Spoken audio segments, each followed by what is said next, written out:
otra vez a la segunda parte de esta jornada de hoy. Tenemos más sillas por si alguien se quiere sentar más o lo que sea y podemos servirnos de sillas. Vamos a hacer ahora ya la parte que hemos comentado de la charla, aunque y nos comentaba ahora también José María que sea un formato abierto, participativo, que cuando estiméis oportuno pues podéis hacer la pregunta y se puede interrumpir la exposición, que hoy no va a ser una clase magistral, sino una clase, en este caso, va a ser un compartir experiencias y iniciativas y también inquietudes, ¿no? Que es lo que se trata con esta iniciativa, en la que después de hablar de empleo en las anteriores jornadas y de turismo, hoy queríamos hablar de sostenibilidad y desde luego de sostenibilidad también en Marbella, ¿no? Porque un poco lo hacemos pensando en que lo que queremos es construir un programa de gobierno que nos permita pues, ir transformando la ciudad y para eso pues enriquecernos con toda la experiencia y las propuestas que podáis hacer. Desde luego en Marbella nosotros tan solo hacer una reflexión de que consideramos que es fundamental lo que es el concepto de sostenibilidad, que se integre dentro de todos la acción de gobierno como un eje fundamental y transversal en todos los ámbitos, en el urbanismo, en la vivienda, en el comercio, en la movilidad. De hecho, bueno, uno de los objetivos es que con el plan estratégico de la ciudad, que se elaboró de forma participativa y que ahora está paralizado, pues era uno de los ejes principales, ¿no? De hecho, Marbella es paradigma de todo lo contrario, no se nos representa, bueno, pues paradigma de la corrupción, paradigma del crecimiento descontrolado, especulativo, urbanístico, depredador, en definitiva, bueno, pero también sabemos que tenemos potencialidades para ser todo lo contrario. Y si Marbella sí que tiene, por ejemplo, consolidada una marca turística como ligada a la calidad o al lujo, pues mayor lujo en estos momentos o mayor calidad no nos puede proporcionar más que un desarrollo y un avance sostenible de nuestra ciudad. Por eso entendemos que tenemos que cambiar ese concepto del lujo y el lujo es hoy día en Marbella la sostenibilidad y ahí podremos tener un modelo de ciudad, un modelo de turismo, un modelo de economía, de empleo, pues también de calidad, pues sirviéndonos con esa, no depredando, sino aliándonos con esos valores que tenemos naturales en el litoral, en la sierra, en la propia biodiversidad urbana y en la incluso humana, ¿no? Porque tenemos también esa multiculturalidad con esa cantidad de experiencias que se pueden poner al servicio de una ciudad que sea y se desarrolle en torno a la sostenibilidad como eje, no como accesorio, como adorno casi que manoseado, que es un término que se manosea ya políticamente, sino que lo llenemos de contenido, lo hagamos realidad y sea el motor de esa transformación que necesita pues nuestra ciudad, bueno, toda la sociedad en general, pero en este caso pues, hablamos de Marbella. Entonces con esa intención o declaración de intenciones y con la participación de los colectivos, pues que luego ya Victoria explicará, intentaremos hacer una dinámica para ir recogiendo propuestas y experiencias. Vamos a dar la palabra a José María Romero, que es doctor arquitecto, profesor de la Universidad de Granada, como he dicho, también ha hecho algunos trabajos en Marbella en relación a la vivienda, ¿no? Y tiene, por tanto, bastante conocedor de la realidad urbanística en el municipio.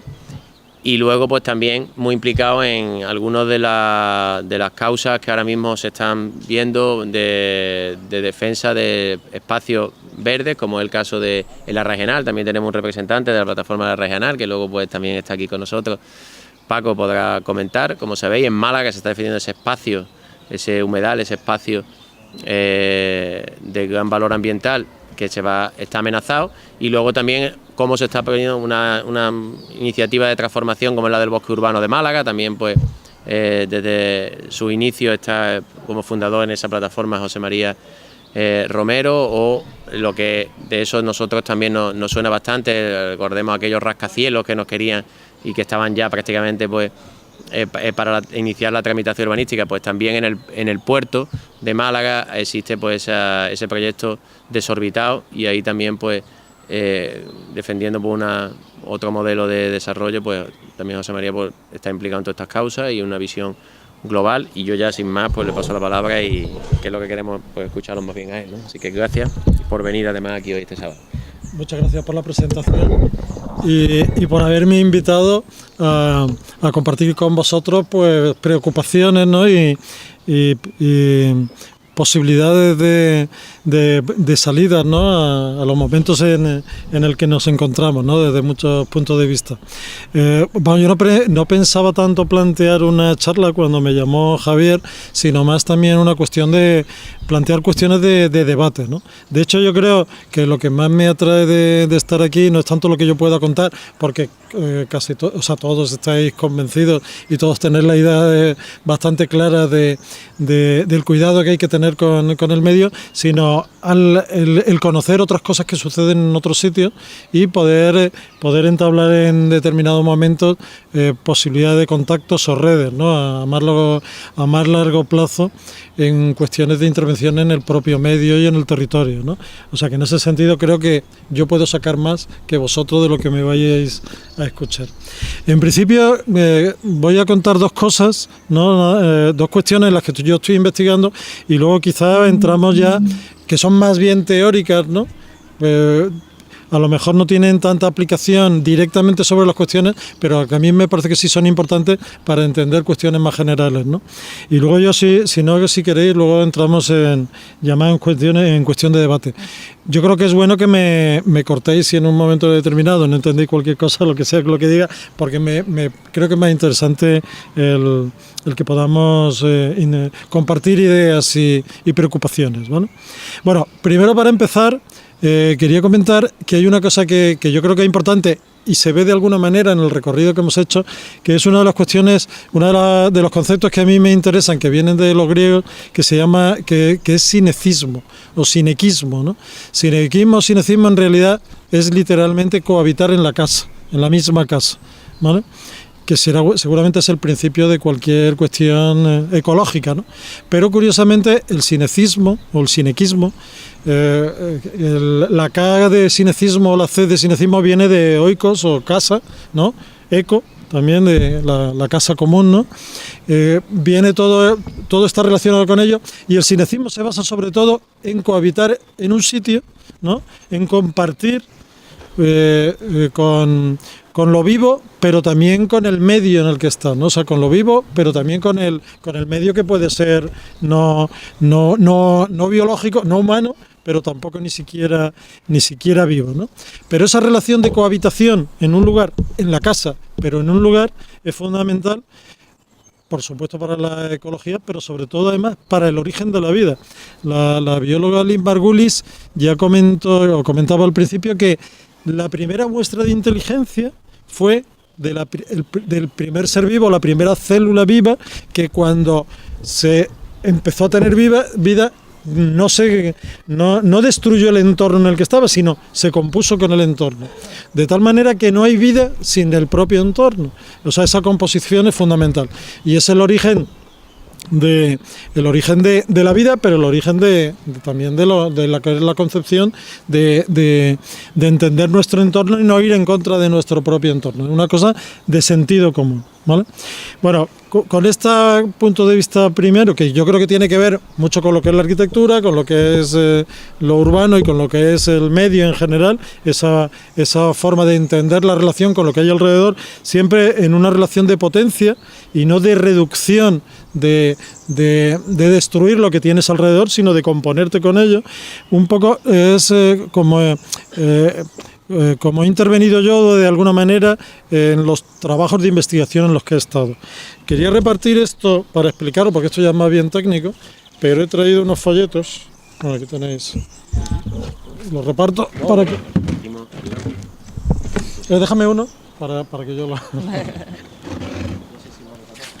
Bueno, más que nada para que lo veáis, está en la web, ¿vale? Compartirlo. Esto es un folleto que es el resultado de un proyecto de investigación en el que estuve hace 2 o 3 años. No sé si conocéis, además se hizo famoso porque el investigador principal era Alberto Montero, y entre el grupo de investigación estaba Íñigo Rejón, y fue el follón de la famosa beca. Bueno, pues en ese grupo yo era uno de los investigadores, era el único arquitecto, y Alberto Montero me preguntó uno de los días, me dice: José María, ¿qué es más rehabilitar o hacer una casa nueva o rehabilitarla? Y digo, hombre, yo no tengo datos concretos, pero la sensación que tengo yo es que en realidad es más barato rehabilitar. Digo, pero bueno, es una buena pregunta. El proyecto de investigación era para la desmercantilización de la vivienda, el estudio de investigación.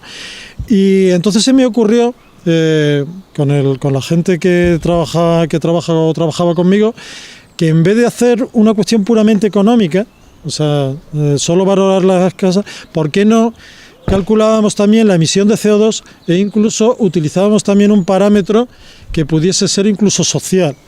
Después de pensarlo un poco nos dimos cuenta que en un programa de mediciones convencional, pero que te calcula el CO2, la emisión de CO2 por partida, cada vez que se hace una partida te dice lo que cuesta, te calcula más o menos la emisión de CO2, pero también podíamos ver incluso la mano de obra y diferenciar la mano de obra que es como más de especialidad o más local y más, a lo mejor, más artesanal.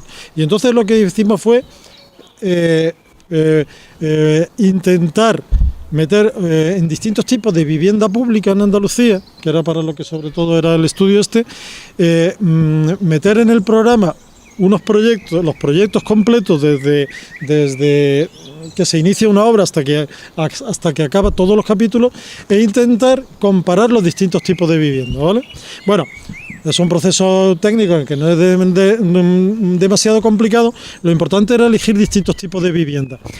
Para que fuese real, dijimos, bueno, que sean proyectos reales. Lo que elegimos fue proyectos que yo he construido, que yo he hecho, ¿vale? Entonces, hay desde viviendas en Teba, aquí en Teba, cerca de Ronda, que yo hice, son 23 viviendas de estas adosadas, ¿no?, que se hacen en el pueblo de la Junta de Andalucía, hasta una rehabilitación en el centro de Málaga, en calle Franquelo. Un edificio del siglo XIX que se rehabilita desde cimentación hasta la cubierta, pero se va restaurando conforme a los propios sistemas constructivos de la vivienda, ¿sí? ¿Perdón? No, en Teba. En el pueblo de Teba. No, cerca de Ronda. Bueno, en Teba, cerca de... Sí, en Teba, en el pueblo de Teba. Bueno, entonces teníamos unas viviendas en Teba. Luego yo también hice un proyecto para el ayuntamiento cerca de la universidad, en Soliva, que son viviendas en bloque de protección oficial. Y con estos tres tipos de viviendas hicimos como los distintos tipos de vivienda pública que había en Andalucía, ¿vale? Bueno, hicimos el cálculo, los resultados están aquí. Y como veis, sobre todo en el primer folleto, que es la emisión de CO2, lo primero que nos sorprendió es que las viviendas que eran adosadas en Teba, ¿no?, nos salían las más insostenibles de todas. Y eso sí que nos sorprendió. Luego, cuando empezamos a analizar los resultados, sí nos dimos cuenta por qué era. Claro, las viviendas en Teba resulta que tenían una parte pequeña de urbanización, pero había que hacer la urbanización. Cuando metimos la urbanización, si veis, es lo morado que aparece. El capítulo más gordo era el morado. Y entonces resulta que, claro, lo que más perjudicial era cuando tú construyes una vivienda, lo que más perjudica la sostenibilidad o la emisión de CO2 de un proyecto es la propia urbanización, ¿vale? Nos dimos cuenta de ello, y conforme el proyecto está más metido en la ciudad, menos urbanización tiene y también menos consumo tiene. Claro, una rehabilitación tiene muy poca emisión de CO2, porque casi todo se puede reutilizar, ¿vale? Luego, además, también nos digo, claro, ¿por qué además es más insostenible también las viviendas de Teba? Curiosamente, ¿no?, que de planta baja más una. Pues claro, la repercusión de cimentación es mayor, la repercusión de urbanización, por supuesto, de cimentación, pero también de cubierta, de estructura. Todo eso va complicando la sostenibilidad de la propia construcción, ¿vale? Pero lo que más nos sorprendió, y yo creo que es lo importante, no tanto a lo mejor el cálculo, sino lo que íbamos viendo que iba sucediendo. Por ejemplo, nos dimos cuenta, cuando extendemos esto, es que la emisión de CO2, ¿vale?, que se ve muy clara aquí, ¿no? Y el precio que es de la vivienda, más o menos una proporción casi muy parecida. Si veis ahí una pendiente parecida. Pero incluso en mano tecnológica, mano de obra tecnológica, cuando la mano de obra tecnológica, que es lo que está abajo, también lleva una pendiente justo en el sentido inverso, ¿vale? Claro, por ejemplo, cuando distinguíamos lo que era mano de obra tecnológica de no, por ejemplo, mano de obra tecnológica sería cuando el movimiento de tierra, cuando llega una máquina y en muy poco tiempo hace eso. O, por ejemplo, todos los aparatos tecnológicos que aparecen en la construcción, ¿no? Todo eso es algo que no se hace en un lugar. En cambio, lo que es mano de obra del lugar, entendemos que es, pues seguramente, pues poner ladrillos, el colocar revestimientos, todas las cuestiones que tienen que ver con lo más artesanal, ¿vale?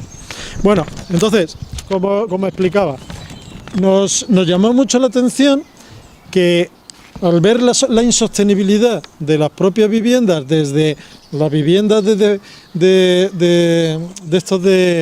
Teba, de Baja más 1, a la propia rehabilitación dentro de la ciudad, era que conforme más hacia afuera de la ciudad estaban las viviendas, más insostenibles eran. Conforme más cerca de la ciudad estaban, más sostenibles eran. Es la propia construcción. Pero lo que más nos asombró era que la forma de vida que provocaba la propia arquitectura, conforme más fuera de la ciudad era, también era mucho más insostenible que dentro de la ciudad. Además, fuera de la ciudad, aparte de que había que hacer urbanización, la ciudad es mucho menos compleja, mucho menos diversa.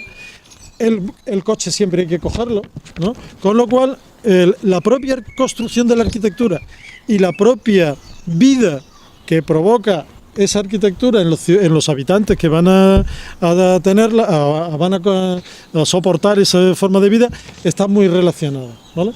Y esto era importante porque, aunque más o menos se calcula que la sostenibilidad, por ejemplo, la emisión de CO2 de una arquitectura puede ser la construcción aproximadamente el 30-35% de las emisiones completas de todo un edificio, ¿vale? Esto aproximadamente sería el 30%, ¿vale? En realidad, claro, un edificio se calcula que puede tener 50 años, ¿no? El resto, el 70% de la emisión puede ser que se calcula más o menos que suele ser en el resto en los 50 años siguientes, el 70%, ¿vale? Pero claro, esos 50 años serán o no serán, ¿no? Incluso los aparatos que aparecen en las casas pueden ser diferentes y tal, y la emisión de CO2 será diferente. Con lo cual, la construcción es muy importante, ¿vale? Y ahora paso a describir un poco las conclusiones, todas ellas de sentido común, ¿no? Aparte de que el presupuesto, más o menos, y la emisión de CO2 de alguna manera coinciden cuando se meten sobre todo las externalidades como la urbanización y todas esas cuestiones de cosas, entre las que aparecen cosas que aparecen claras, por ejemplo, sería que, por supuesto, la urbanización es el capítulo más insostenible con mucha diferencia, ¿vale? Con lo cual, hacer obra nueva en zona que no está urbanizada es muy insostenible, ¿no? Es lo peor con diferencia, ¿vale? Por ejemplo, aquí lo comentaba, que los tres parámetros son muy similares. Ya utilices CO2, utilices la mano de obra más o menos adecuada a una zona o no, o incluso el presupuesto, coincide. Que las formas de vida, ¿no?, de la arquitectura que se está la que propone esa arquitectura coincide también con la sostenibilidad o insostenibilidad de la arquitectura. Luego, que las obras más antiguas son mucho más sostenibles que las nuevas. Independientemente de eso, los sistemas constructivos actuales tienen en su construcción mucha más energía incorporada a la propia construcción e incluso a la propia fabricación que los antiguos. Por más que queramos, los edificios antiguos son mucho más sostenibles que los nuevos, ¿vale? Por ejemplo, que una cosa importante que aparece aquí, que lo veréis, es el color gris. En los gráficos también, que también veis que tiene la misma pendiente, y es que conforme más insostenible es un proyecto, más cobran los arquitectos, pero los notarios, los registradores, el ayuntamiento, todo el mundo. Con lo cual, el problema es que conforme más insostenible es, claro, como cobra todo el mundo, va justo en dirección contraria. De hecho, una de las cosas que nos dimos cuenta, y es de sentido común, que en realidad los honorarios profesionales, si se tiene en cuenta la sostenibilidad, deberían ir en proporción inversa al coste de la obra. No cobrar por lo más que cuesta una obra. Y es una de las cosas más importantes que descubrimos, que salió de forma natural, ¿no? Inmediata. Luego nos dimos cuenta que era sentido común, claro. Nos dimos cuenta, si hay que hacer urbanización, además es proyecto de urbanización y luego proyecto de obra. Claro, lo cobran los ingenieros, los urbanistas, pero también el propio ayuntamiento, porque da licencia, cobra el registrador, cobra el notario, cobran los abogados, cobra todo el mundo, ¿no? Entonces es completamente perverso. De hecho, después de esto, en los concursos de arquitectura, cuando nosotros hacíamos un proyecto e intentábamos reducir al máximo la construcción, claro, nuestros honorarios salían muy pequeños, ¿no? Y entonces lo que hacíamos era intentar, de alguna manera, por una cuestión puramente pedagógica, decir, vamos a cobrar la media de los honorarios que ha propuesto todo el mundo, no los honorarios precisamente por haber reducido, debíamos en todo caso cobrar más, no cobrar mucho menos, ¿no? ¿Vale? Bueno, pues otra de las cosas curiosas que aparecieron, ¿no? Por ejemplo, otra cosa que aparecía, y lo hablábamos antes en el recorrido, es que todos los sistemas estos de adecuación energética, el BRINFI, el CAF y tal, en realidad la única función que tienen es poner en valor un suelo o una construcción para venderlas más caras. Forman parte de un mercado, ¿vale? Todos los sistemas constructivos actuales que hay forman parte de un mercado. El diseño, por ejemplo, es algo completamente innecesario, no es algo necesario, con lo cual es bastante insostenible. Con lo cual, ir a la contención en la propia arquitectura, en todos los sentidos, es lo que en realidad es realmente sostenible, ¿no? ¿Vale? Y, por ejemplo, otra cuestión importante, claro, bueno, lo que comentaba aquí, los caprichos de los técnicos, cuando diseñan algo así en plan estelar y tal, es completamente insostenible. No tiene además solución de recuperarse. Es un gasto que muchas veces, además, no hay manera ya de recuperarlo, ¿vale?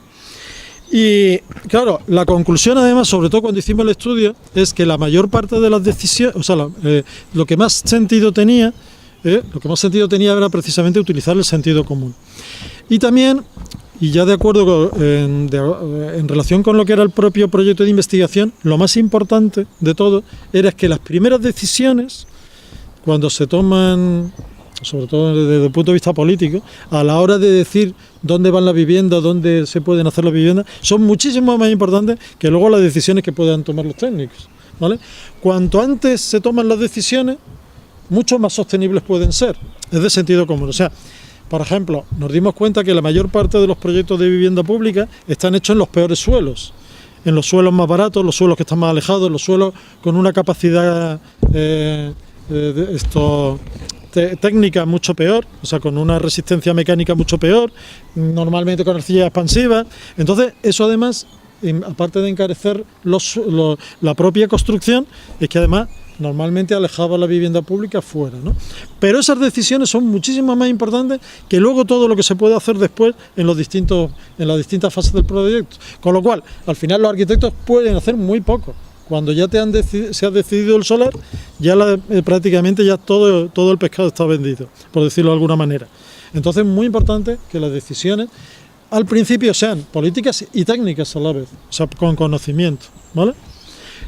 Bueno, otra cosa que era importante cuando se hizo esto, no sé ya si me estoy enrollando ya en este tema, no sé, ¿sigo con esto o no? Bueno, una cosa que era importante en esto era darnos cuenta, por ejemplo, para proyectar, ¿no? Esto pretendía ser una herramienta de proyecto político, por decirlo de alguna manera. Por ejemplo, hay viviendas que son muy insostenibles y viviendas que son más sostenibles. Por ejemplo, pensábamos que se podía de alguna manera justificar lo que era con una sostenibilidad fuerte y una sostenibilidad débil, proyectar qué tipos de vivienda más o menos se podían proyectar. No solo viviendas, sino también esto podía ser aplicable a cualquier tipo de construcción en general. Por ejemplo, si tú haces algo bastante insostenible, puedes hacer una o dos muy poco sostenibles, pero la mayor parte deberían de ser más sostenibles, ¿no?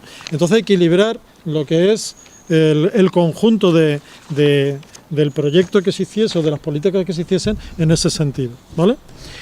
Y luego, por ejemplo, ya para cerrar un poco en este tema, ¿no? El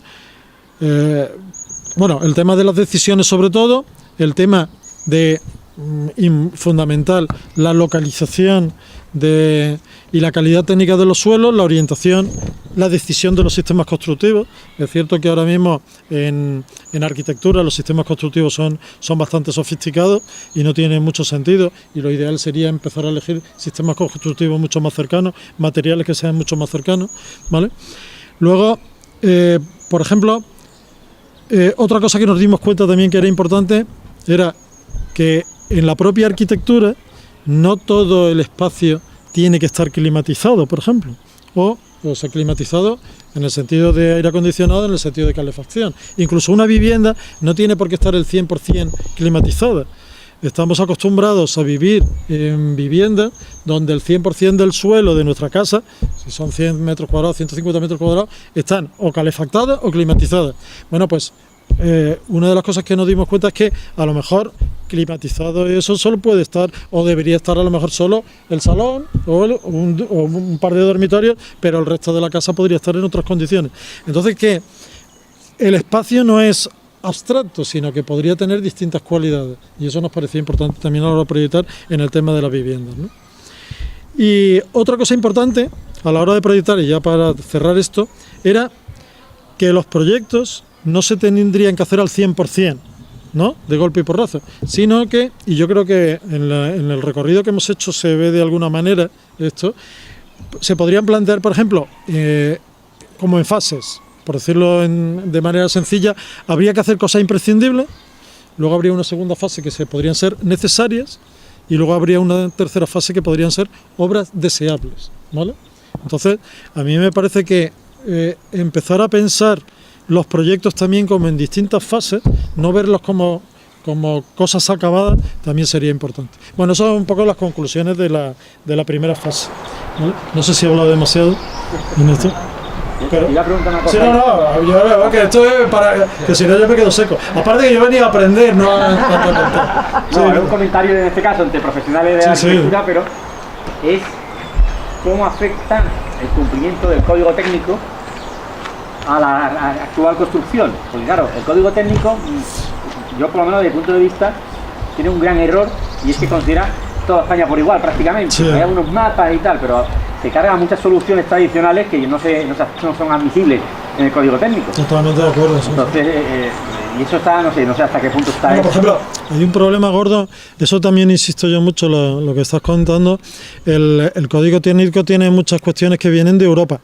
Están hechos por empresas constructoras. Por ejemplo, los temas de estructura no tienen ni pie ni cabeza. Está hecho para soportar súper terremotos y tal, pero nos hemos cepillado medio planeta para construir el hormigón que hay que hacer para esa estructura. No tienen hay muchas cuestiones del código técnico que vienen sobre todo de Europa, y además el código técnico está soportado por las empresas constructoras, y entonces lo que le interesa es que se construya mucho. Claro, son cuestiones.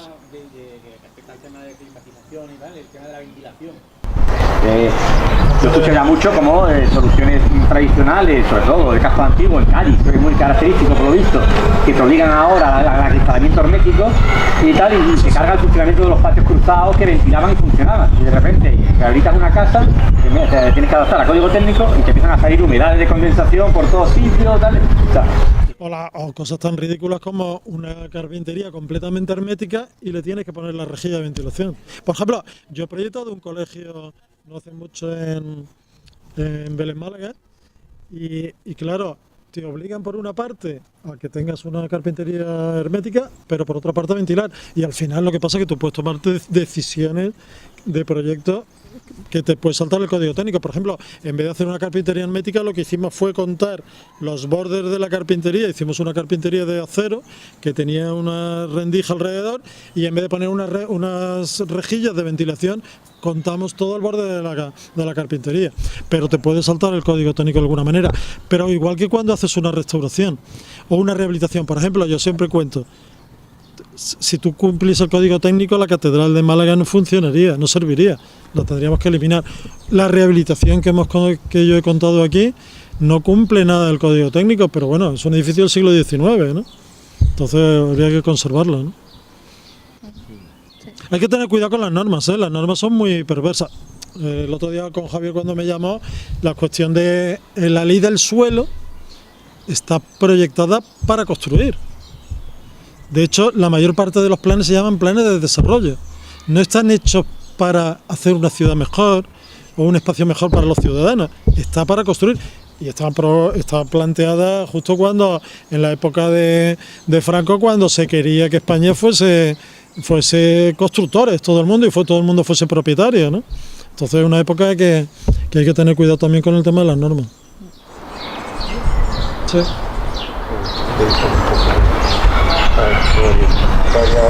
Tengo varias cosas ahí, pero como son por ejemplo, lo que has comentado, perdón que te cité, respecto a lo que es la rehabilitación de la vivienda. Yo te voy a poner dos ejemplos que he observado de viviendas que se hicieron en la época franquista, en los años 60. ¿Conocen esto con una vivienda que hay allí al lado del... ¿Conoce un poquito Estepona como donde está el antiguo? Si es vivienda social más o menos, sí. Años 77, época franquista, bueno, por los vecinos, el ayuntamiento, lo que sea, la han rehabilitado, la han pintado las paredes, al lado del centro que los filiarios. Viviendas que teóricamente en otros sitios, como es en mi tierra de Almería, la misma vivienda de la misma época, respecto a la rehabilitación, como de una manera se ha tratado algo que se puede destruir o volver a... Después, el crecimiento de la ciudad. Hoy esta mañana cuando venían para acá en la radio estaban comentando que España, en cuanto a ciudades saludables o habitables a nivel mundial, no tiene ninguna ciudad. Se ponen como ejemplo pues Toronto, en Australia 2, no sé lo que se ha ocurrido en España con las ciudades, con el tratamiento del desarrollo urbanístico, que no estamos nosotros en ese ranking. Y el crecimiento de la vivienda. Habla de la vivienda adosada, que se debe crecer hacia arriba, construir hacia arriba, bloques o más horizontal. Que eres un partidario como arquitecto para lo que es lo que es, bueno, yo me dedico a la enseñanza y respecto de los centros que se han construido, no sé, el último que habéis visto vosotros, no me encontrado problemas, por ejemplo, con la luz, el tipo de persiana y cosas de eso, son muy importantes, eso lo enseño el arquitecto, me lo tiene. Si no hay buena luz, reflejo, hay consumo, se enciende la luz, el tema de lo que es la actividad docente, más lo que es ya la gente no prepararlo a nivel energético, no sé cómo está la normativa. Y bueno, un poco esa realidad que se me ocurre ahora después del proceso. O sea, no, lo que estás contando, bueno, por lo primero, para lo del tema de la rehabilitación de viviendas. Una de las cosas que también descubrimos aquí también, o que nos dimos cuenta, o nos íbamos dando cuenta que es de sentido común, es muchas veces que la arquitectura, o sea, nosotros no tenemos que hacer la arquitectura para nosotros mismos, también nosotros nos tenemos que adaptar a la arquitectura que tengamos. Eso es una decisión de sostenibilidad. Tiene que ver con lo que hablaba al principio de cinecismo. No es que nosotros hagamos las cosas a nuestro cuerpo, sino que nosotros también tenemos que adaptar nuestro cuerpo al medio en el que estamos, ¿no? Entonces, es una cuestión de una cosa y otra. Por eso es importante valorar que cualquier construcción que hay es útil. Entonces, precisamente, si la ves como útil, ves su posibilidad de rehabilitación. Y también su posibilidad de reutilización adaptada a determinadas condiciones. No, si tú vas con una idea hacia una arquitectura, con tu propia idea, y no tienes ningún margen de maniobra, lo que haces al final que no te sirve, y entonces haces una nueva arquitectura o construyes de nuevo, ¿no? El otro que comentabas era... Ranking de ciudades. No, lo de la altura de los edificios. nacido aquí, No. llevo muchos años aquí en Málaga, te quiero ver, por ejemplo, yo no sé ahí si es competencia del ayuntamiento o competencia de la Junta, porque era una ciudad que ha ido manteniendo bastante bien lo que es Málaga, igual, la Málaga que yo conocí, cuando llegué por aquí a esta zona de los 79, no tiene nada que ver con la rehabilitación que se ha ido haciendo, ¿no? Claro. Para cambiar, ha habido ahí una serie de factores y tal cual, ¿no? Claro. Sí, pero por ejemplo, lo que comentaba en el tema de altura, lo que era la edificación en altura o la edificación. Vamos a ver, hay una cuestión de... Claro, hay una cuestión de Con una compañera de los molinos, que los molinos que yo conocí en los años 70, a mí me ligar, ¿no? Lo que pasa es que, por ejemplo, la densificar los sitios, cuando tú concentras concentras muchos usos en un sitio, son buenos, ¿vale? Porque evitas que se consuma más energía por movimientos hacia afuera, porque lo tienes todo concentrado. Cuanto más complejo es un espacio urbano, es mejor, porque lo tienes alrededor, ¿vale? Porque además se intercambia más información, ¿vale? Y entonces tú gastas menos energía porque tienes más conocimiento de cosas y el ecosistema urbano es mucho más adecuado, ¿no? ¿Vale? Entonces, lo que pasa es que yo lo primero que soy partidario es que los propios ciudadanos puedan decidir sobre su propio espacio. Entonces es importante. Lo que pasa es que también es verdad que los ciudadanos tienen que decidir sobre su propio espacio con las mejores opiniones y la mejor información para poder decidir, ¿no? Entonces, desde un punto de vista técnico puede más o menos asesorar, pero yo creo que la decisión tiene que ser de la gente, no de los técnicos. Nosotros podemos asesorar. Ahí los griegos distinguían entre epísteme y téchne, ¿no? El epísteme era el conocimiento, que son como toda la ciencia humana, y téchne la que tenía que ver más con las cuestiones técnicas. Pero no decidían nunca ni los técnicos ni los que tenían conocimiento, las decisiones eran políticas. Lo que aportaban eran información para que la gente tuviese las mejores doxai, las mejores opiniones para poder votar, ¿vale? De hecho, votaban las decisiones técnicas, cuáles eran mejores o no a los políticos. Los políticos se sorteaban. Y era importante, porque cuando una ciudad griega se peleaba con otra, elegían al general. Cada uno elegía al general que le iba a llevar a la ESA, no elegían al peor general, elegían al mejor general que le iba a defender, ¿no? No. Bueno, pues entonces por eso, que a la pregunta, hay cuestiones técnicas que más o menos se pueden intervenir, pero yo creo que la decisión siempre tiene que ser de la gente bien informada, claro.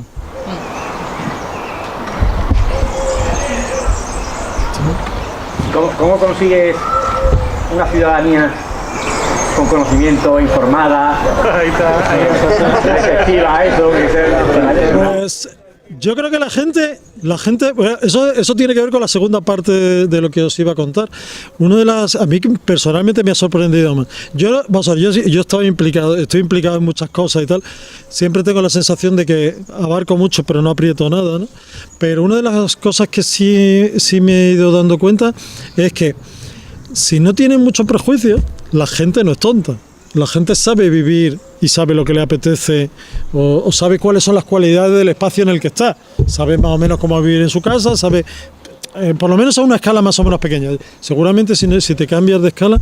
Y una de las cosas que estamos estudiando ahora, con todas las resistencias en concreto que estamos estudiando con respecto a grandes proyectos en Málaga y también en toda la costa, ¿no? En general, es que los grupos de resistencia tienen bastante claro qué es lo que quieren, o por lo menos lo que no quieren para su propio espacio. En este caso un rascacielos, en el caso del BON una promoción que se hace cuando aquello era una zona verde en el Plan General del 83.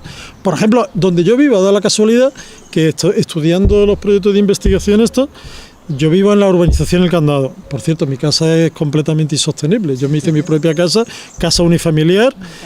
Yo calculo una casa unifamiliar, fijaros, si esta es la adosada, la relación entre una rehabilitación y una adosada es de 1:6. Entre una rehabilitación y mi casa, que una unifamiliar, puede ser 1:15, 1:17. Eso quiere decir que el ayuntamiento se va a gastar durante toda la época en la urbanización de mi calle muchísimo más que en la urbanización de otras zonas de la ciudad, ¿vale? Yo soy consciente de que mi casa es insostenible, ¿vale? Espera, me he desviado lo que he comentado. No, sobre los propios lugares. Lo que me he dado cuenta es que, por ejemplo, yo que en la urbanización El Candal está al lado de la cementera, incineradora de La Araña, ¿vale? Sí. Y curiosamente un grupo de vecinos, con vecinos míos de la urbanización El Candal, se han juntado para pedir información de qué es lo que estamos respirando allí al lado. Sí. Y se ha creado la plataforma Aire Limpio. Curiosamente, todos los vecinos míos son fachas de cojones. Pero no se puede imaginar. Pero vamos, fachas. Pero fachas de haber ido al entierro de Blas Piñar, creo. Pero eso sí, defienden su territorio, su espacio, y sobre todo el cabreo mayor que tienen es por la falta de información. O sea, por lo poco democrático que ahora mismo están funcionando, no solo, por supuesto, el ayuntamiento, pero también la Junta de Andalucía e incluso cualquier administración. Y lo que me ha asombrado es que, teniendo una postura muy conservadora en muchas cosas, con respecto al espacio, piensan lo mismo que el resto de la gente. Digo, bueno, nos podemos poner de acuerdo en determinadas cosas. Y ha sido una de las sorpresas más grandes a la hora de estudiar las resistencias que se producen. Entonces, aquí creo que hay bastantes grupos, ¿no?, independientes. Me parece que la labor de cada uno de los grupos es muy importante, pero sobre todo para hacer una lectura no moralista sobre cómo funciona la gente, sino a veces sobre el comportamiento también de la gente, que puede ser muy útil para juntar cosas. Por ejemplo, ¿qué ha ocurrido en la zona de Aire Limpio, en la plataforma mía? Pues que hay una serie de profesionales que son gente profesionalmente bien preparada y tal, y entonces han empezado a utilizar sus redes, han recurrido a Europa, han hecho una petición al Parlamento Europeo. ¿Y qué estoy haciendo yo? Proponiendo al BOOM, a la plataforma del BOOM, que haga lo mismo, a la plataforma del rascacielos, que por qué no recurren a Europa y tal. Entonces, claro, hay muchas cuestiones que están ocurriendo en distintos sitios que son útiles, ¿no?, para los demás, sin tener que deshacerse, o sea, sin tener que desmontarse en su propia plataforma, pero sí pueden ayudarse. Por ejemplo, me parece que el tema de las regionales es ejemplar. Yo ayer recibí un correo de Greenpeace, que Greenpeace apoya la regional. Me gustaría saber cómo han conseguido que Greenpeace apoye la regional. Pues son distintas prácticas y distintas estrategias que suceden, o incluso tácticas, que a veces son útiles y pueden ser buenas para trenzar, ¿no? Y ahora, cuando hemos juntado las distintas plataformas, cada una de su padre y de su madre muchas veces, todas preocupadas con una conciencia por la sostenibilidad y una conciencia ecológica más o menos importante, pero nos hemos dado cuenta que cuando las pones en conjunto, en realidad todas están mostrando una forma de entender lo urbano que es muy, muy adecuada. De hecho, me parece que se lo comentaba a Javier, tiene que ver curiosamente con una de las cosas que estamos estudiando ahora, que es con las cuestiones del decrecimiento. Todas las plataformas, incluso hasta las conservadoras, están defendiendo criterios de decrecimiento. Y criterio de decrecimiento es no crecer. Lo primero es no crecer, que me quede como estoy. Y eso ya es importante. Y es importante porque hay un filósofo, bueno, ya murió hace tiempo, Henri Lefebvre, que ahora se utiliza mucho, que es con la cuestión del derecho a la ciudad, ¿no? No sé si lo habréis oído, ¿no? Bueno, pues resulta que todas las cuestiones que están reclamando muchas de las plataformas, y seguramente muchos de los que estáis aquí, de alguna manera estáis reclamando el derecho a la ciudad en general, ¿no? Entonces, no es una visión amplia, sino es una visión concreta, y es muy importante que sea concreta y en un lugar en concreto, porque eso sí tiene consecuencias para la vida cotidiana de la gente. No sé si me explico. Entonces, ¿qué es lo que decía Lefebvre? Lo de que decía Lefebvre, que el derecho de la ciudad es importante no en un sentido abstracto, sino porque tiene consecuencias directas sobre la vida cotidiana, ¿vale? Entonces, muchas veces esas estrategias que suceden en los distintos lugares, a nivel individual pensamos que no es importante. Por ejemplo, cada una de las plataformas estas no tiene más de 6 o 7 personas que las llevan. Luego sí tiene mucha gente que la apoya, pero en realidad implicado hay poca gente. Pero el tener una visión de todo, yo creo que es muy importante. Muy importante, incluso individualmente para cada uno de los lugares. O sea que lo que hace cada plataforma, lo que hace cada uno de vosotros es importante. Lo que no sabemos muy bien qué consecuencias tendrá, ¿no? Pero bueno, ahora mismo tenemos un presidente desde ayer que era impensable, ¿no? Las cosas cambian de golpe y porrazo, ¿no? ¿Vale? Bueno, entonces es eso, ¿no? Yo creo que las consecuencias sí son importantes. Sí, yo creo que como ha hablado precisamente de esa sinergia entre situaciones en conflicto con el modelo de ciudad, y tenemos aquí a una persona que está implicada, involucrada y forma parte de la lucha en el Arraijanal, pues Paco, yo creo que es importante que nos cuentes, siéntate aquí si quieres y nos cuentes un poquito ese conflicto. Traiga la silla, no se traiga la silla. ¿No? Tú vas a hacer la dinámica ahora, ¿no? Sí, nos da tiempo, sí. Sí, bueno, pues Sí, siéntate allí, Paco, y nos cuentas.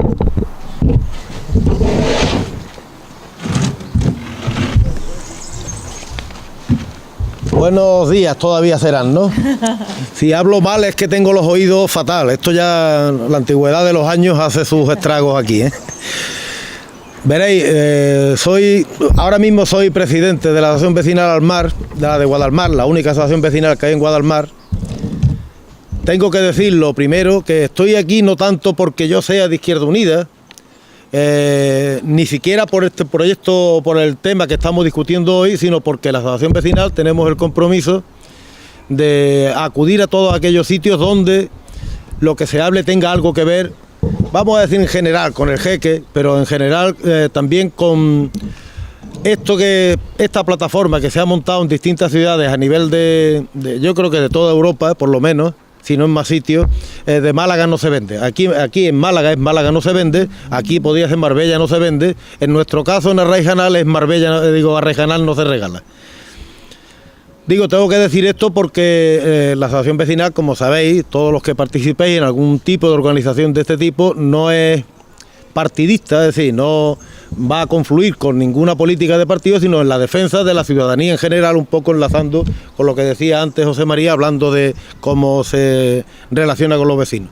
Tengo que decir, al hilo de lo último que estaba hablando José María, tengo que decir que la manifestación que convocamos allí, que de Guadalmar no fue mucha gente, en Guadalmar ahora después os comentaré por dónde van las cosas allí, de Guadalmar no fue mucha gente, pero de mucha de la gente que fueron son de los votantes de Vox, del PP, como una cuestión casi o una cuestión que abarca mucho más que la definición política concreta. Y eso tiene una cierta trascendencia un poco por lo mismo que decía José María, porque efectivamente esta cuestión del territorio todo el mundo la defiende, todo el mundo tiende a defenderla independientemente de ideologías quizás. Os voy a hacer una primera reflexión. Yo estoy escuchando aquí el aire entre los árboles, a pesar de que escucho poco, algo escucho. Estoy escuchando, me gustan los pájaros y estoy identificando los pájaros que andan por aquí. Ninguna de esas cosas me molesta para escuchar lo poco que me he perdido de la conversación, pero sí estamos escuchando un grupito de amigos que están jugando ahí al fútbol, que serán 7, 14, serán, me parece, lo que están jugando. Me está molestando mucho más aquel ruido para escuchar, o para, incluso en este espacio, que tampoco es que esto sea un vergel, pero está claro que esto es un sitio privilegiado, o relativamente privilegiado.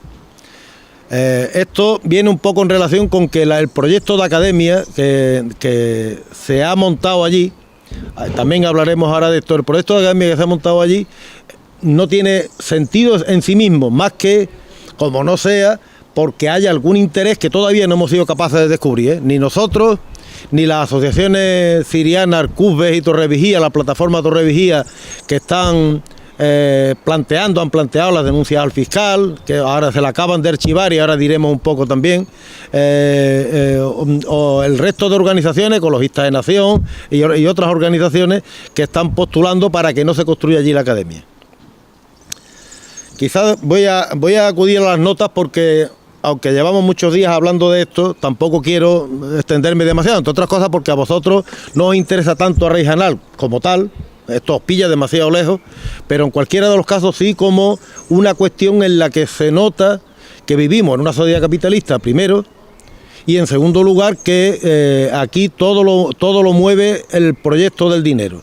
Lo mismo que ocurrió con la bajadilla, aquello ha sido un proyecto que formalmente el jeque iba a traer tantos millones que sobraba el dinero aquí por todos lados, y ahora mismo estos son informaciones un tanto privilegiadas a las que tenemos acceso, ahora mismo están teniendo problemas para pagar las certificaciones, a pesar de que hay un aval que garantiza la construcción de la primera fase de la academia.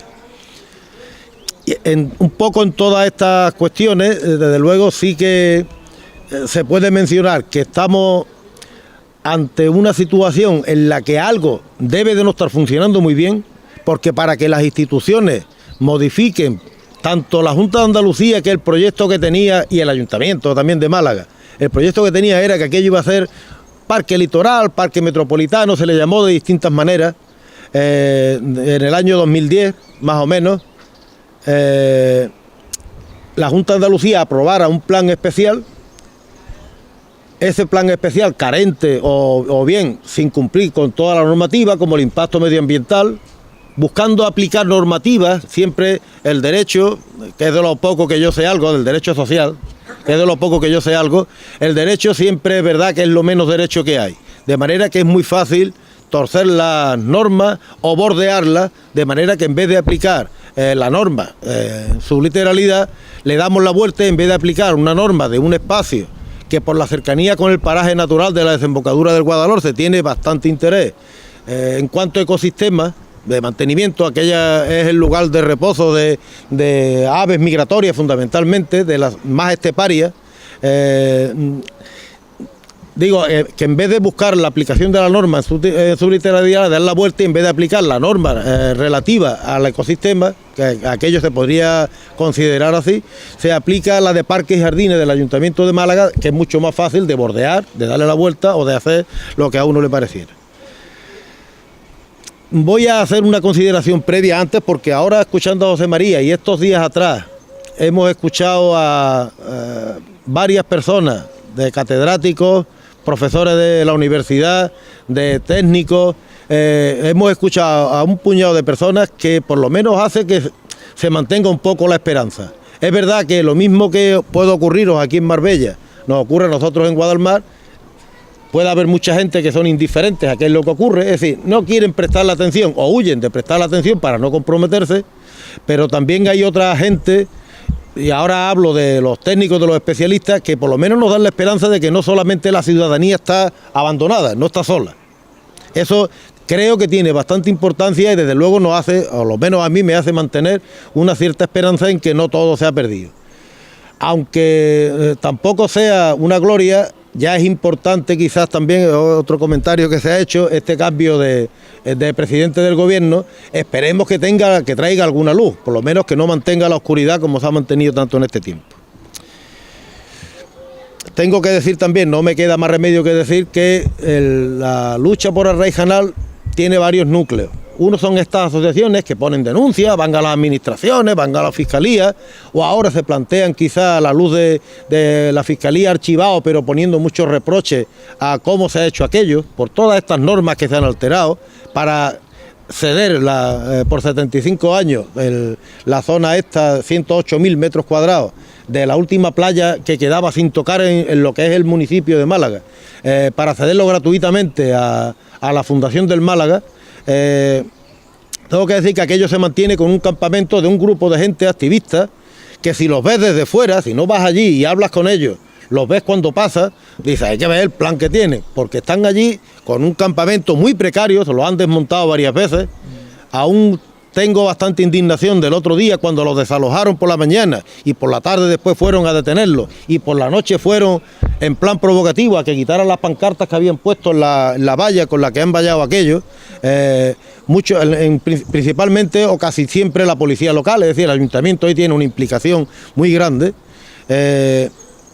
Digo que el campamento es el núcleo quizás por el que se mantiene, el que distinta gente estén apoyando la no construcción de la Academia del Málaga allí en Arraijanal, y después el resto de la gente. Pero esto es el mismo, Arraijanal es el mismo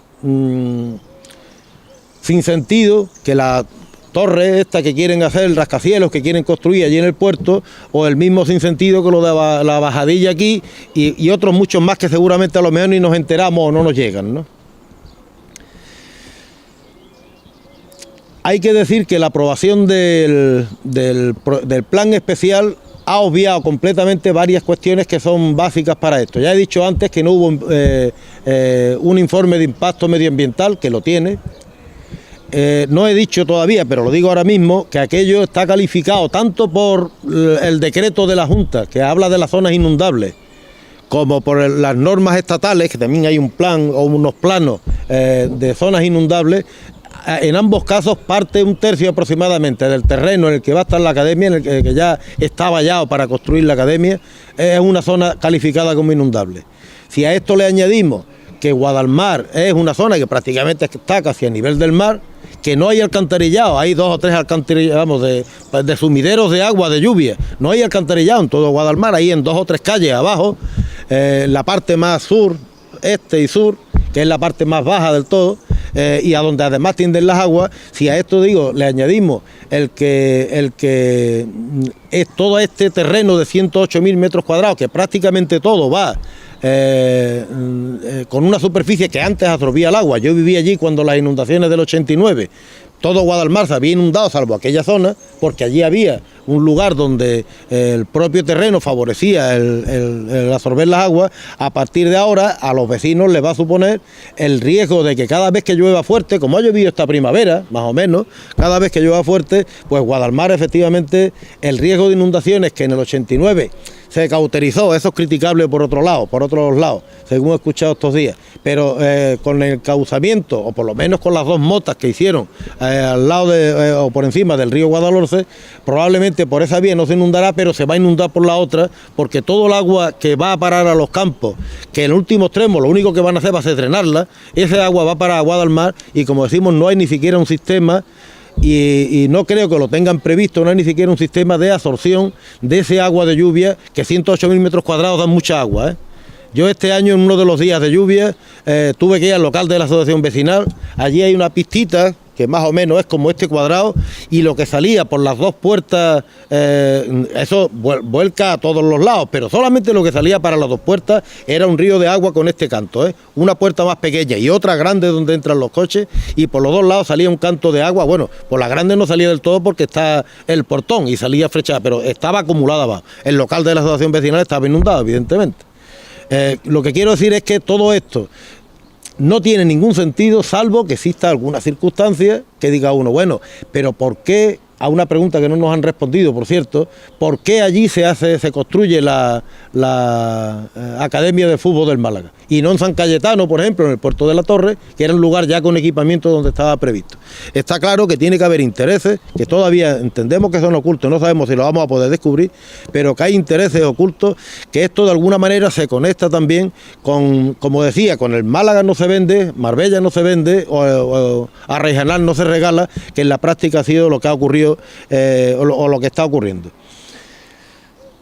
He hablado con Javier estos días. Yo no os conocía casi ninguno, aquí no hay nadie de comisiones de hostelería, por lo que veo, por lo menos. No porque no han podido venir, pero no os conozco casi a ninguno, ni a... Pero lo soy que... de comisiones, pero no soy de hostelería. Bueno, yo he trabajado muchos años en la asesoría de comisiones, pero como aquí venía Eduardo Marbella, pues ni siquiera por el tema de los asuntos de los juicios he conocido a mucha gente de aquí. Bien, de vez en cuando abro paréntesis, me perdonáis, porque ahora mismo estoy bastante cansado, por otro lado, porque llevamos un tren que yo ya no estoy para esta marcha, no estoy físicamente para esta marcha. Como os decía, para construir la academia allí se han tenido que modificar normas, como por ejemplo el que si la norma existente antes de que se concretara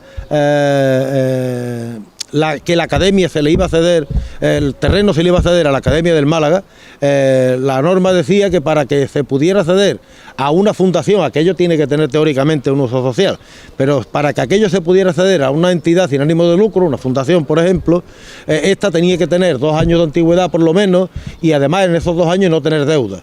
Bueno, pues se han modificado las normas para que la fundación no tenga que tener 2 años de antigüedad como fundación sin ánimo de lucro, de manera que la del Málaga se reconvirtió en fundación sin ánimo de lucro 3 meses antes de que ya por fin el ayuntamiento aprobara efectivamente el cederle el terreno. aquello es una zona donde, aparte de, he dicho antes un poco el valor en el ecosistema en cuanto al paraje, e incluso con la interrupción, es una zona donde hay restos arqueológicos. Algunos estaban ya excavados, estudiados, vueltos a tapar para protegerlos, pero hay un catedrático de arqueología ya jubilado, González Cravioto, me sale mal el nombre, que ya había dicho hace muchísimos años, y ahora ha hecho un informe reciente, había hecho hace muchos años que hay más restos arqueológicos, y efectivamente cuando han empezado a mover tierra han aparecido restos arqueológicos de los pocos sitios donde casi se podría estudiar cómo los romanos, de lo que queda, porque todavía eso nos había tocado demasiado, cómo los romanos vivían del arte de la pesca, las piletas donde hacían el garum, o cómo era incluso la estructura de las viviendas. Y efectivamente, de los lugares que estaban señalados como que había restos arqueológicos, posiblemente restos arqueológicos, en algunos casos eran unas previsiones, posteriormente, ahora los van a tapar porque parece ser que no tienen relevancia, posteriormente han aparecido donde el profesor había dicho, efectivamente, los restos de la estructura, varios muros de la estructura y otra pileta que no estaba descubierta, otra pileta de la elaboración del garum romano, en otra zona también que tampoco estaba descubierta. Lo que quiero decir es que tanto por la proximidad al paraje natural como por el propio valor de la zona, lugar de descanso de aves migratorias, y después por otro lado la propia fauna y flora. Hay un estudio reciente, en este caso me voy a apuntar el tanto, es el sobrino de mi compañera, de mi pareja, había hecho un estudio en la zona de las plantas por la particularidad de ser un entorno entre rural, por la arena de aportación marina, la zona inundable que había sido del río Guadalhorce. Había hecho un estudio de la flora y fauna y efectivamente allí hay por lo menos 3 zonas donde se dan plantas de las que estarían integradas en los hábitats de interés comunitario.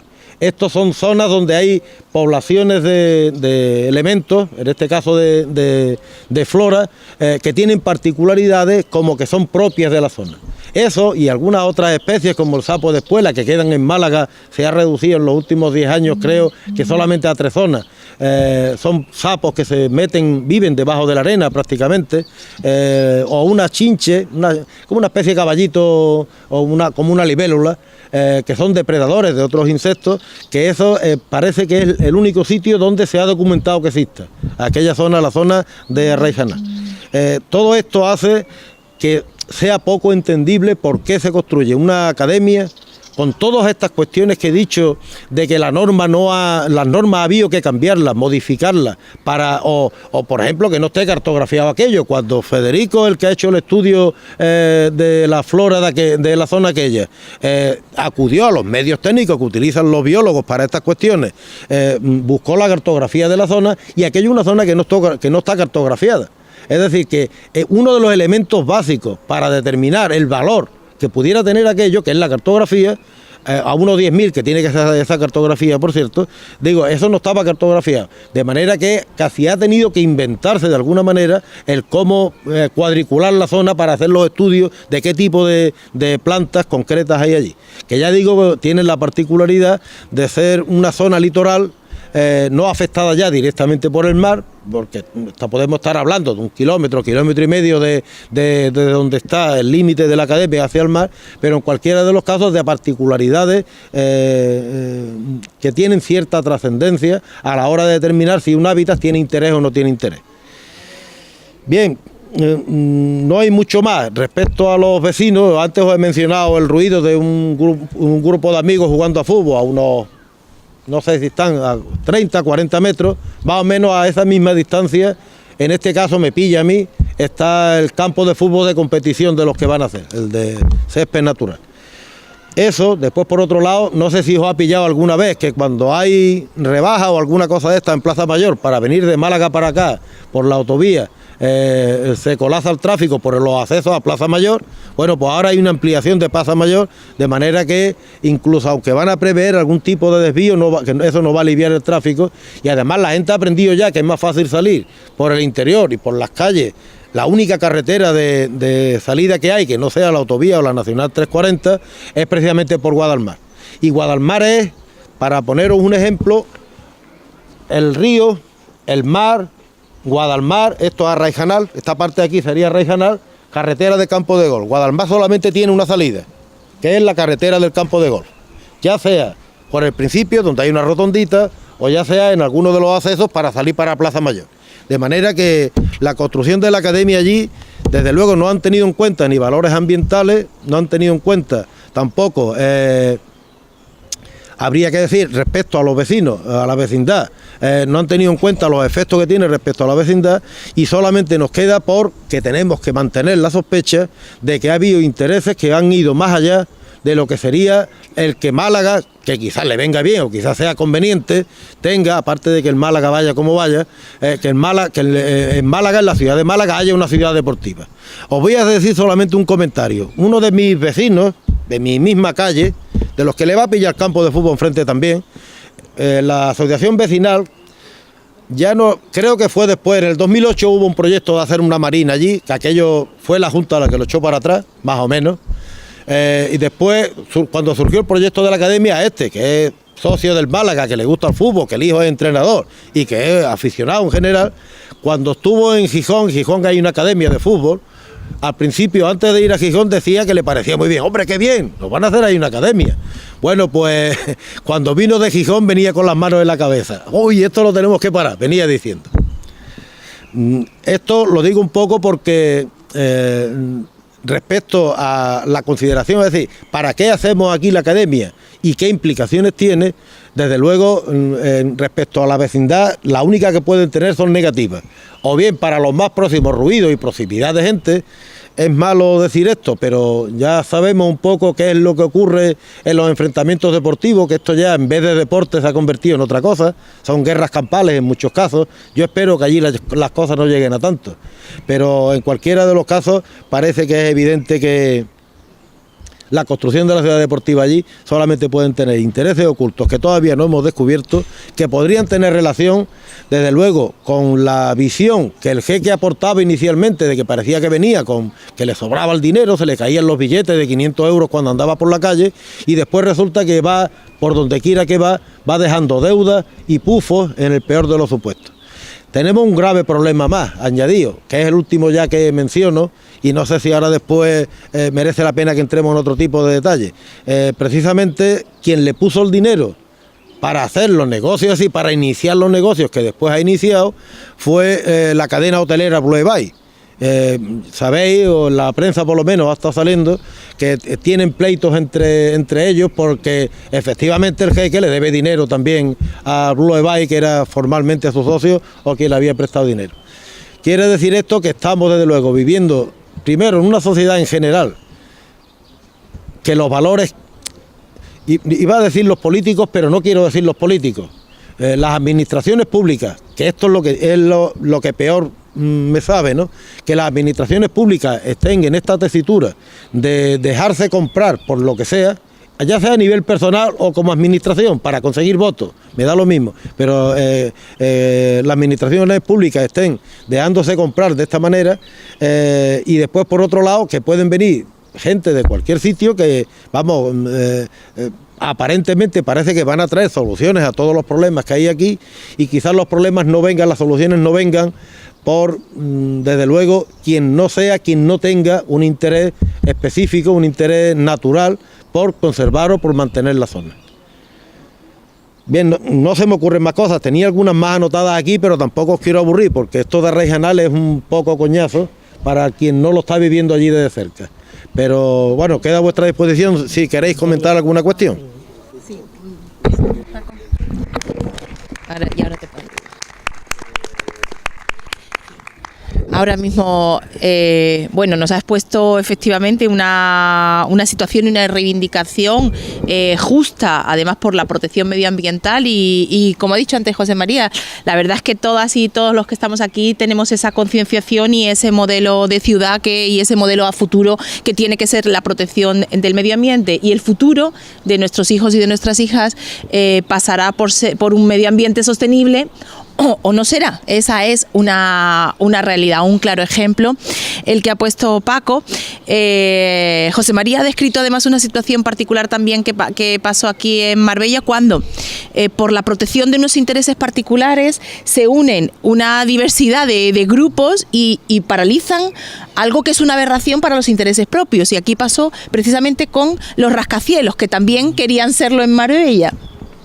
Y ahí se pusieron manos a la obra, en este caso, pues el poder que venía aquí a disfrutar de sus vacaciones, el poder económico y aquellos grandes famosos e incluso pues de las distintas realezas que vienen y pasan su tiempo aquí, también se pusieron en manos a la obra en cuanto vieron y conocieron de este proyecto, y al final la gente concienciada junto con la gente que por sus intereses particulares no querían esa construcción se tumbó, y realmente se tumbó por esa diversa unión, por esos intereses. Es verdad que muchos de los que estábamos y las que estábamos era por un interés por todo, por nuestro medio. Otros lo hicieron parar y eran por intereses particulares, con lo cual esas sinergias también son interesantes a la hora de una pequeña protección y de la protección en la globalidad en la que estamos todos. Querían hacerle, José María incluso quería hacerle alguna pregunta a Paco, por ahí he visto alguna mano levantada. Lo que os voy a repartir son, mientras que se hacen estas cuestiones, unos posis, porque consideramos que era también necesario recoger alguna propuesta vuestra. ¿Por qué es por lo que no puede pasar Marbella medioambientalmente? Es decir, que también todos y todas podemos aportar qué es lo que queremos de una Marbella sostenible, sabiendo que tiene que ser un eje transversal la sostenibilidad en Marbella y en cualquier espacio. Creo que así también construimos información, construimos conciencia, y considerábamos que era interesante que vosotros también pudierais aportar eso que lleváis para llevárnoslo además como unas conclusiones a estas jornadas, que creo que son muy, muy interesantes. Os voy a pasar los post-it, tenéis los bolis y nos los vais entregando y los pegaremos en el panel, y mientras pues le doy a José María la palabra, que quiere además interesarse, como es normal, ¿no?, de lo que sucede en la protección de otros espacios ambientales. Bueno, lo que quería comentar es, y preguntarle a Paco, pero sobre todo me parece que el tema de la Raijanel es fundamental por cómo está sucediendo. A nosotros como investigadores, como comentábamos antes, más que ver hechos aislados, entendemos que es necesario que los veamos entrelazados con el resto de historias que han sucedido. Por ejemplo, creo que el tema de los rascacielos de Marbella era exactamente igual.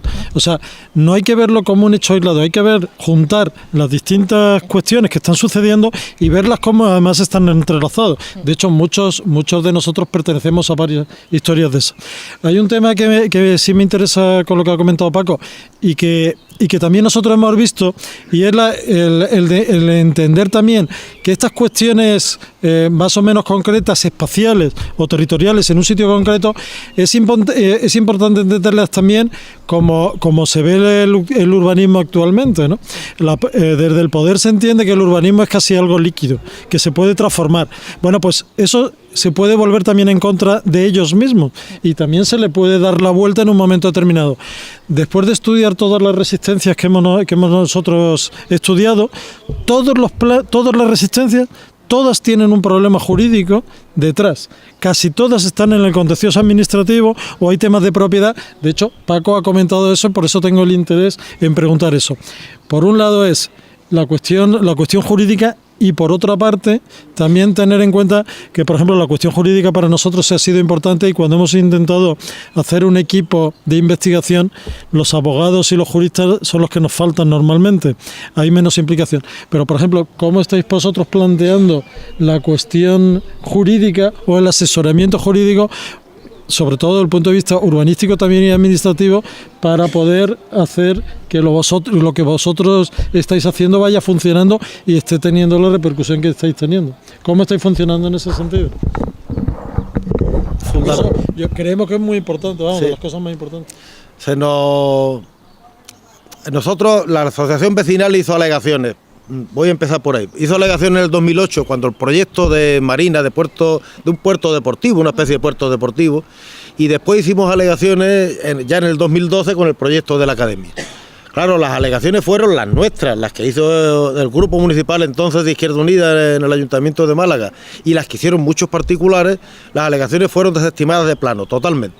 Nosotros incluso dábamos una alternativa, le decíamos, bueno, no lo hagáis, primero, por defender todas estas cuestiones. No hablábamos entonces de la inundabilidad, ni siquiera se nos había ocurrido entonces que podía afectar eso. Pero cuando hicimos las alegaciones en el 2012, que se nos rechazaron, como digo, de plano, todas las alegaciones, la respuesta a eso hubiera sido meterse en un contencioso administrativo. Pero ¿quién se mete? Nosotros somos una asociación con unos cuantos de socios que pagan 10 euros de cuota anual y además con una cuestión que entonces no estaba tan definida como está hoy. Ni siquiera parecía claro que aquello se pudiera hacer. Fijaros que en el 2012 estábamos ya con la crisis instalada prácticamente, de manera que siempre hemos pensado, eso ha sido, siempre hemos pensado que no. Estas asociaciones que tienen unos ciertos asesoramientos, las Siriana, Arcube y Torrevigía, que son las que nosotros nos hemos ido adhiriendo de alguna manera a sus escritos de denuncia, estas asociaciones van a tener un problema, tienen un problema igual que tenemos nosotros. ¿Cómo se busca el asesoramiento que tiene que ser de una persona? Bueno, eso normalmente va siempre por la vía contenciosa. Una persona que conozca el urbanismo, el medio ambiente, abogado, es decir, un abogado que conozca y además que se pringue. Y además con la posibilidad de que si te metes en un pleito de eso y el juez dijera que acuerda una suspensión cautelar de la obra, a ver quién tiene dinero para decir, vale, el 5 millones más o menos que creo que cuesta la primera fase, a ver quién es capaz de depositarlo o de depositar las posibles pérdidas que pudiera causar una suspensión que después no tuviera éxito. Claro, el problema de esto es que la justicia, sobre todo esta justicia, la justicia del contencioso y la demás, no es gratuita, la gente que no tiene dinero no puede pleitear. Aparte de la lentitud del proceso que haría que la primera fase pueda estar lista primero del año que viene. Eso, de lo que se han cargado ahí, si no se cargaran el resto, ahí una parte importante sería autorregenerable, pero de luego no. Pero vamos, el problema que tenemos para eso es que acceder a la justicia tiene mucha complicación. Ahora se está planteando seguramente de estas asociaciones, porque el fiscal, cuando ha archivado las denuncias que se pusieron, la Fiscalía de Medio Ambiente, desde luego le ha dicho a la Junta y al Ayuntamiento que tienen que tener en cuenta tanto los informes medioambientales que se han presentado, flora, fauna y demás, inundabilidad también, la carencia, porque no hay ni siquiera un informe de inundabilidad, la carencia de informe de inundabilidad que se le han presentado tanto al Ayuntamiento como a la Junta. De alguna manera, dice el fiscal, no veo que haya lugar a reproche penal, que sería lo que él estaría estudiando, o lo que él debe de estudiar, pero sí entiendo que el Ayuntamiento y la Junta tienen que tener en cuenta estos valores que se han introducido aquí con los informes aportados por estas asociaciones, y los ha requerido expresamente para que los tengan en cuenta. Pero vamos, ya os digo, los restos que han salido, porque hay unos arqueólogos que están trabajando allí, yo creo que hacen un trabajo honesto, los restos que han salido allí los van a tapar, de manera que la posibilidad de que se paralice la obra por hombre, si apareciera ¿cómo es lo de la libreta? Un mosaico. Un mosaico, puñeta, no me salía. Si apareciera un mosaico, quizás pararíamos la obra. ¿Sí? No sé si pidieron los prestados, para ponerlo allí. ¿Cómo es que Greenpeace os apoya? Greenpeace, WWF, Ecologistas en Acción y la SEO a nivel estatal, porque la SEO en Málaga había dicho que ya era muy tarde para movernos contra la construcción de la academia. Pero todas esas son las organizaciones que el 5 de junio convocan una concentración en Málaga, en la Plaza de la Constitución, por esta cuestión. Ajá. Bueno, si queréis, ¿tenéis alguna pregunta? Sí, no, si queréis ir pegando también allí en el grande mejor, ¿no? Por aportar un ingrediente al potaje y os deseo ánimo y suerte, ¿no? Sí. En Marbella recuerdo yo que se iban a comer el pecho a las cuerdas. Estaban las máquinas, estaba la historia, muchos movimientos empezaron a moverse y hubo un momento que se creó una alarma social, salió ardiendo la máquina. Y el juez dijo, para la obra. Si no, el pecho a las todas lo hubiéramos perdido. Yo no doy idea, pero digo, aporto lo que salió allí. Y aquí hay expertos que pueden explicarte mejor que yo.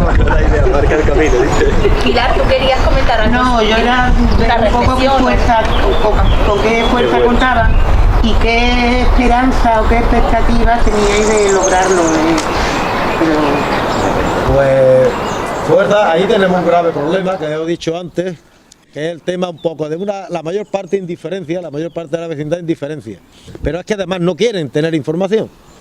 Es decir, de los teléfonos que tengo de gente de Guadalmar, la mayoría de ellos de relaciones personales, a los que le mando la información de que hay la charla que se dio en Churriana el otro día, donde había 2 biólogos, un geógrafo, Saturnino Moreno, que fue presidente de Silvema, que es geógrafo también, que fue presidente de Silvema, una asociación que contribuyó a salvar lo que es la desembocadura de Guadalhorce, lo que ahora es paraje natural, el arqueólogo, el González Cravioto. La gente no va, no acude. A lo mejor, exactamente. Bueno, allí tenemos colaborando en este terreno, tenemos una arquitecta, Elisa Martínez, vizcaíno, que lleva mucho tiempo trabajando con aquello. Eso no, lo que quiero decirte es que aquello a lo mejor habría tenido otra perspectiva si la vecindad se une para protestar contra eso. Pero allí, entre la comodidad, hay algunos que incluso especulan, dicen, hombre, es que a lo mejor si se hace esto aquí, el precio de mi casa va a subir y la vendo mejor. Pero claro, para la gente que queremos seguir viviendo allí, eso va a ser, entre una cosa y otra, eso va a ser imposible. El día que haya un partido allí que tenga una cierta entidad, de Guadalmar no se puede salir. Literalmente, es que no se puede salir. Por el colapso de tráfico, vamos. Como te pilla la entrada o a la salida, no puede salir. Y digo, no tenemos más fuerza que eso, los movimientos que se están haciendo, las redes sociales, que ahora, yo nada más que he llegado al WhatsApp, pero yo sé que existen las redes sociales. Las redes sociales, hay mucha gente que se está moviendo desde muchos sitios, eso es cierto. Ya digo, no solamente me ha alegrado hoy porque esté aquí José María, en la charla que hizo Ecologistas de Nación, en la Casa Invisible el jueves, también hubo un geógrafo, Alfredo Rubio. Alfredo, sí. Un geógrafo, hubo también un biólogo, Felipe Román o Felipe San Román, no me acuerdo ahora mismo cómo es, una licenciada, también está jubilada esta mujer, que habló desde la perspectiva de género de Arraijanal, las miradas de Arraijanal. Quiero decir, todo eso no se mueve, José María no viene aquí por gusto, quiero decir, viene porque cree que hay algo que defender. Todo eso no se mueve y eso de alguna manera es lo que nos da esperanza. Si te dices, a mí me preguntas tú a nivel personal, así en una parte, y yo te digo, lo veo muy mal. Lo que está claro que viéndolo muy mal como lo veo, y ya si yo viejo y tengo mis peleas encima también, mis heridas, viéndolo muy mal, pienso seguir trabajando yo y otra mucha gente para que aquello siga para adelante. Que está contando a Paco una cosa que nosotros hemos descubierto o hemos visto como investigadores, que el 15M tuvo mucha influencia en la gente. El 15M fue como un salto en un momento en el que de repente se escuchaba a la gente protestar, ¿no? O a los indignados, ¿no? Y además el hecho de no estar tan politizado directamente con un grupo en concreto fue muy importante y eso se nota en todos los temas que estamos estudiando nosotros. Y yo creo que eso es bueno porque permite juntar y enredar a mucha más gente diferente, ¿no? Yo creo que eso es importante, ser consciente de que todo lo que va sucediendo ahora, no verlo como hechos individuales y aislados, incluso que algunos fracasará o fracasarán, pero cuando los ves en conjunto, yo creo que eso es muy importante. Hay que componer con las cosas que hay. Y, o sea, lo de la Arraijanal es fundamental, vamos, es un tema vital, el poder defenderlo como lugar en concreto. Pero es que defender ese lugar en concreto al final va a ser defender otras cuestiones. No sabemos muy bien dónde van a afectar, pero después del 15M las cosas han cambiado y hay muchísima gente que sabe que pueden pasar cosas, no exactamente qué cosas, pero sí que pueden pasar cosas que no es lo que ocurría antes, ¿no? Bueno, que me he enrollado antes, perdonad, con la pregunta que me hizo José María. Siriana, Arcube y Torrevigía se están planteando a raíz de las cuestiones que ha dicho el fiscal, que el fiscal ha ordenado notificar al ayuntamiento y a la Junta, se están planteando acudir a los juzgados vía contencioso administrativo. Y creo que puedo decir que Izquierda Unida, el grupo municipal del Ayuntamiento de Málaga para la gente, Izquierda Unida, o Izquierda Unida a nivel andaluz, se está planteando impugnar, también llevar a un procedimiento vía contenciosa la nulidad del plan especial, que es el que da soporte a la construcción de la academia allí.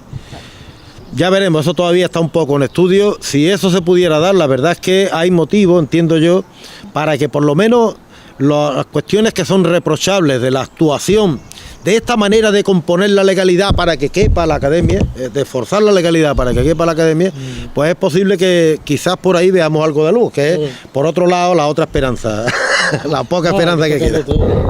Yo, hombre, viendo que todos habéis anotado, entiendo, alguna propuesta que llevarnos como conclusión, si alguno de vosotros queréis decir lo que va en vuestra propuesta, hombre, yo lo tengo claro que desde el punto de vista de la gestión política y como concejal en la perspectiva que me corresponde, considero, y yo la voy a leer y luego yo la expongo, espero que vosotros y vosotras también hagáis lo mismo, que cualquier gestión política y cualquier acción política que tenga una administración pública, en este caso un ayuntamiento como el de Marbella, está claro que tiene que tener una perspectiva medioambientalmente sostenible cualquier proyecto que desarrolle. Es decir, que el eje de la sostenibilidad debe atravesar cualquier gestión que realiza un ayuntamiento y no solamente en el área de medio ambiente, sino en cualquier área municipal.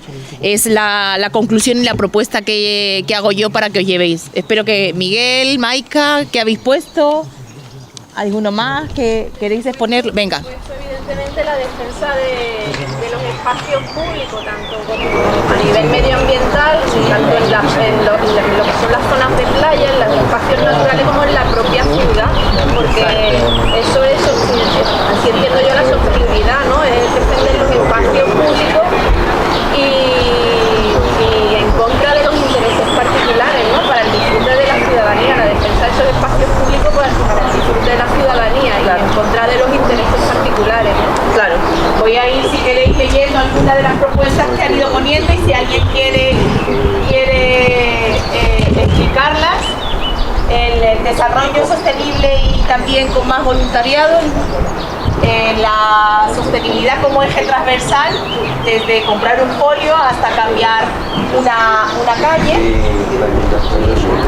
más espacios en plaza con menos lozas y más árboles y tierra, más jardines con flora autóctona y, si puede ser, plantas amigas de las abejas, mejor, más arbolado autóctono en nuestra ciudad.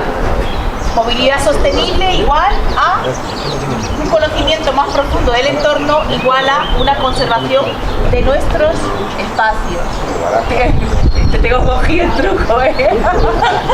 Defensa de los lugares públicos para el uso ciudadano y no para los intereses particulares. Esto es parte de la sostenibilidad. Luego, poner en valor, proteger espacios naturales, urbanos y periurbanos, que la ciudadanía se identifique con ellos, con el medio ambiente, la sostenibilidad, la calidad de vida, es decir, que el modelo de ciudad vaya en torno a esos ejes. Otro de ellos dice: la sostenibilidad es una herramienta vital para un futuro muy próximo, para la supervivencia humana, el bienestar social y una política fundamental para el futuro. Una red ciclista para la movilidad ciudadana como una de las opciones para esa sostenibilidad.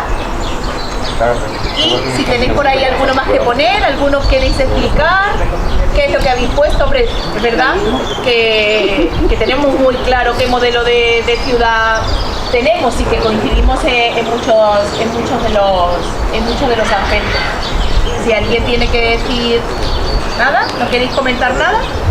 Bueno, pues yo simplemente, y en nombre de Izquierda Unida, agradecer a todos los colectivos que hoy habéis venido, que estáis implicados además en esas acciones cotidianas que hacemos y en la sostenibilidad, ¿no? Y en el cuidado del medio ambiente y en el que queremos y trabajamos juntas y juntos en esa Marbella que tenemos. Y a Paco y a José María, porque bueno, es muy instructivo también conocer técnicamente qué es lo que se puede hacer. Yo creo que José María nos ha aterrizado en aquello que además hemos reivindicado mucho desde Izquierda Unida, que es ese urbanismo sostenible, ¿no? Que sea sostenible con la vida y que ese punto de vista, desde luego, desconocíamos totalmente y a partir de ahora también nosotros nos llevamos ese aprendizaje para cualquier gestión esté impregnada de eso, de esa sostenibilidad necesaria, ¿no? Y que nuestros proyectos políticos también vayan abocados, ¿no?, con decisiones desde conocimiento, como hablas tú, al final una ciudad y una ciudadanía informada pues es una ciudadanía que también puede tener conciencia e implicarse. Y a Paco, porque bueno, pues nos ha explicado al final una reivindicación que es particular, pero no es única y no debe de estar aislada de todo lo que luchamos, de los que luchamos por ese medio ambiente, porque es una particularidad y, como ha dicho, es una forma de tejer alianzas con aquellos que con motivos particulares y unas protecciones particulares va mucho más allá, que es la protección del medio ambiente, que es lo que hoy pretendemos. Pues sin más, muchas gracias también a todos los que y a todas las que habéis venido, y ahora tenemos aquí un poco de picoteo, ¿no?, para la parte del ocio, ¿no?, con la parte de la formación y del medio ambiente, y sin más pues nos seguimos contactando y nos seguimos viendo. Muchísimas gracias.